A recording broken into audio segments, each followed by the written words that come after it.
Hello, you beautiful divine soul. Welcome to the Abundantly Rooted interview series. Today, my guest is Beth Carter. Abby helps spiritually minded empaths with trauma histories feel more connected to their bodies. And she helps them transform shame and self-hatred into compassion and self-love. Abby has had a very extensive journey of finding her own self-worth, and she's able to help other people create that in their own lives and feel more connected within. And she does this through yoga, body-based mindfulness, and tarot. So I'm very excited to get to talk to Abby today. Welcome, Abby. Thank you. I'm so excited to be here. Yeah, thank you. And so we're talking today about what keeps you abundantly rooted and how you help other people feel abundantly rooted.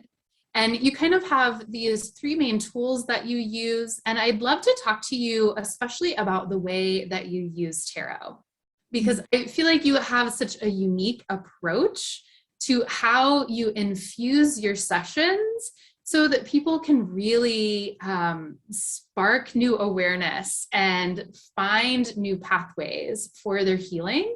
So I would love to hear a little bit more about that.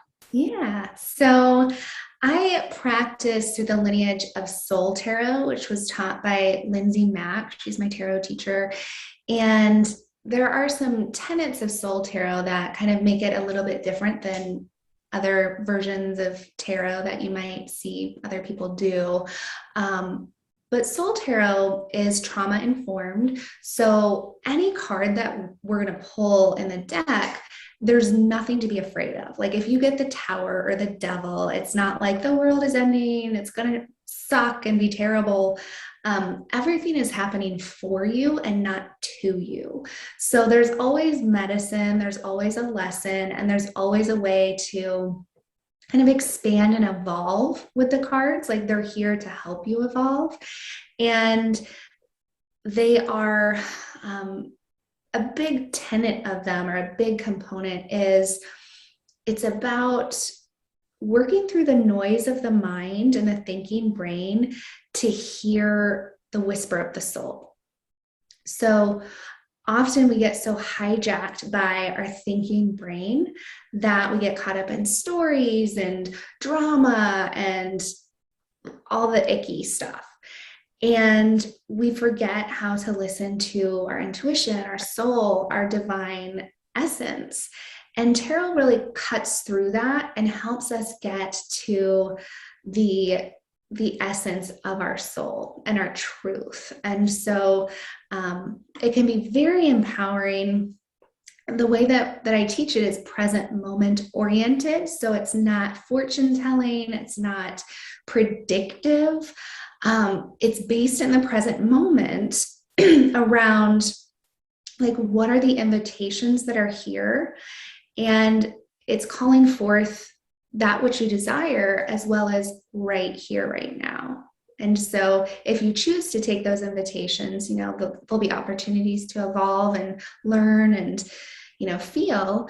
But it also is inviting you into your own intuition and critical thinking, because tarot is co-creative. It's a collaboration. So how you open up your energy to it is going to affect kind of what comes out of it. That's really beautiful. I love the way you talk about how it's co-creative and using that as a collaborative tool. And I think you're really gifted at helping people get into their own intuition, because you are so intuitive that you really have a special gift for helping people kind of get out of that critical mind. And then you also have this gift of the body-based mindfulness and really bringing that piece in. And so I think you have a very special gift around helping people open up. So let me ask you, are there any common misconceptions that people have when they're interested in doing this type of work that maybe bring up a little bit of resistance? I think religion or God can be an obstacle for some people. Like a lot of people were brought up a certain way. They didn't have a choice in the religion that they were brought up in. For example, I was raised Catholic and I don't identify myself as Catholic now.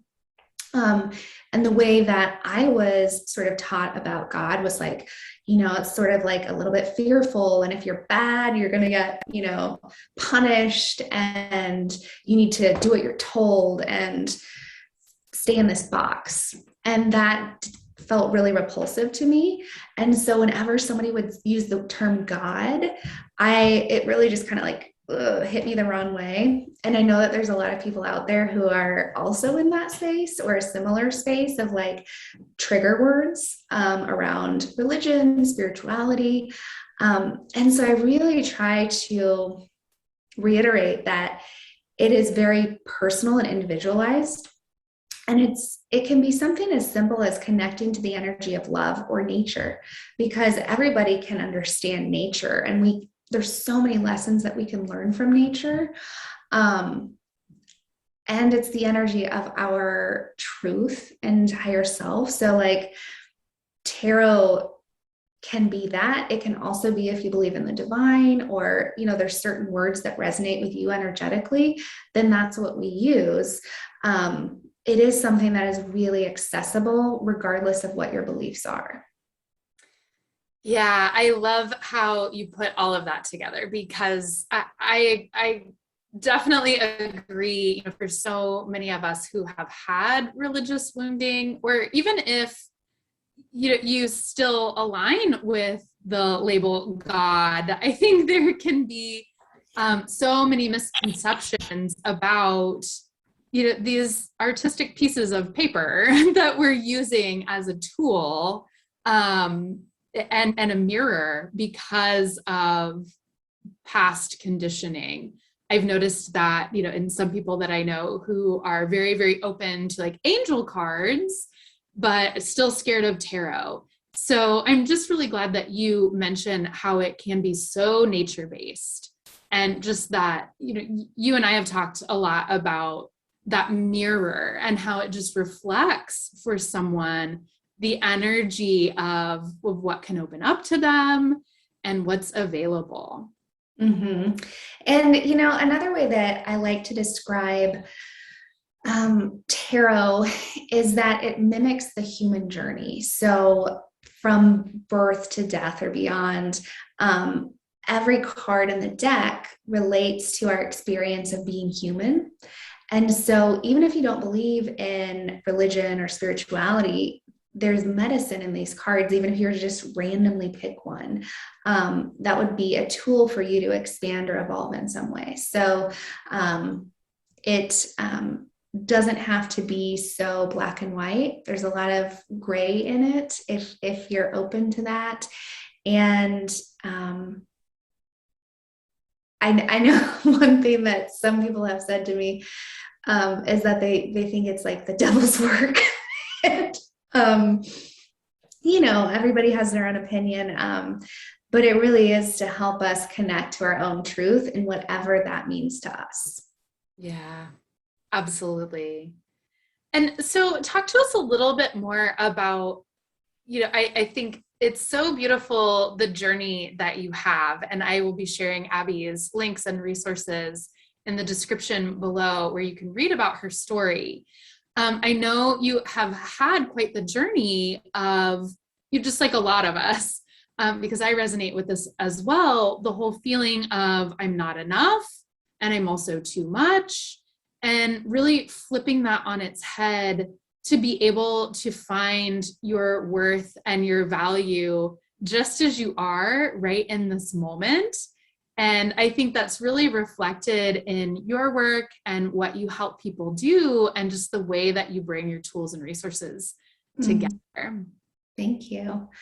Yeah, I think it is something that is experienced by a lot of us. And I sort of got hooked into like the fitness industry and it made me very hyper conscious of my body image and what I ate and how I exercised. And it became very negative and limiting for me.